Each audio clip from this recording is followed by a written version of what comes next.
বন্ধুরা, আজকে দেখাবো দোকানের মতো পারফেক্ট নোনতা বিস্কুট কিভাবে বাড়িতে বানিয়ে নেওয়া যায়। প্রথমে 4 টেবিল চামচ বাটার একটা বাটিতে নিয়েছি। তারপর 1/4 কাপ গুঁড়া চিনি বাটারের সাথে ভালোভাবে মিশিয়ে নিয়েছি। চিনিটা গলে গেলে 1/4 কাপ সাদা তেল দিয়ে আবারও মিশিয়ে নিয়েছি। আর একটা পাত্রে 2.5 কাপ ময়দা, 2 টেবিল চামচ গুঁড়া দুধ, 1 চা চামচ কালো জিরা, 1 চা চামচ লবণ আর 2 চা চামচ বেকিং পাউডার নিয়েছি। শুকনো উপকরণগুলো ভালোভাবে মিশিয়ে নিয়েছি।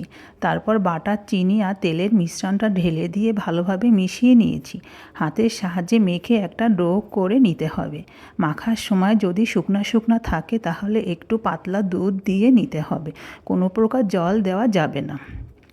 এভাবে একটা নরম ডো বানিয়ে 10 মিনিট ঢেকে রেখেছিলাম। 10 মিনিট পর ডোটা পুরাটাই সেট হয়ে গিয়েছে।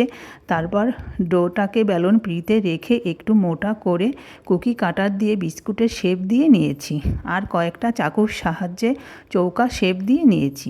ওভেনের ট্রেতে তেল মাখিয়ে বিস্কুটগুলা সাজিয়ে নিয়েছি। ওভেনটা আগেই প্রিহিট দিয়ে রেখেছিলাম।